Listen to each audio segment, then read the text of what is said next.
Well, this makes Jed Clampett look like a piker.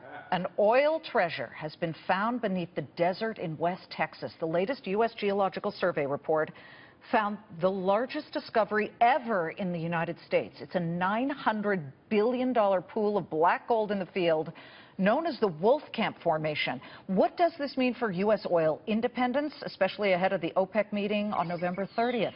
Oil expert Andy Lipow, president of Lipow Oil Associates, here now with your take on this monster oil find. I mean, the biggest ever. What does this mean for prices and for pushing OPEC to the limit?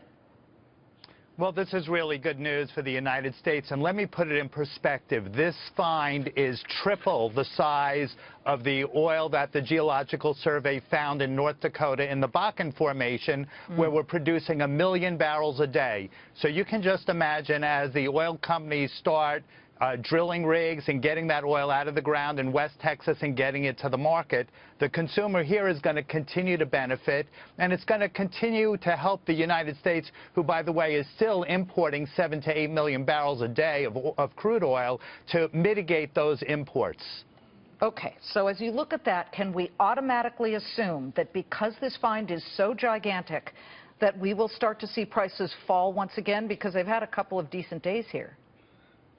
Well, I wouldn't assume that, because the production is still probably around 12 or 18 months away. Okay. You know, we saw earlier in September, Apache announced a 3 billion barrel find in West Texas. They're going to start producing in 2017.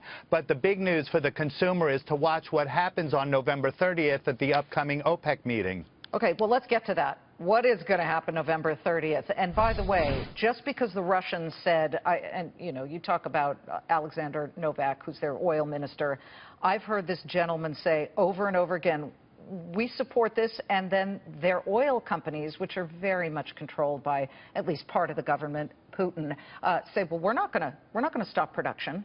How do you get the Russians on the same page here? Well, I think they're all really talking a good story, and what you see is the OPEC oil ministers are talking about a freeze in production cuts. But the fact of the matter is, tomorrow we're going to have the Saudis meeting with the Russians in Doha and Qatar. But ironically, the two big producers, Iran and Iraq, are not going to be there, and they're the ones who are adding a significant amount of supply. So we have a split already within OPEC about who's going to freeze, who's going to cut. The market, I expect, we're going to see some freeze agreement on November 30th, but I remain hugely skeptical about whether their words are going to meet their actions and whether they're actually going to cut production. Well, we can't control anything they do, but we know here in the U.S. that President-elect Donald Trump has said he wants to open all federal land to drilling. That only increases the supply. Look, today alone, we got inventories that far outweighed what was expected. Donald Trump says one thing, President Obama says completely different things. In fact, he has just said that he would prevent oil and gas drilling rights in Arctic waters. He's set to block that sale. So more gridlock here. But when you have fines on Texas land, that is only going to add to the supply, and it could be a case for the oil patch of be careful what you wish for, you're getting it.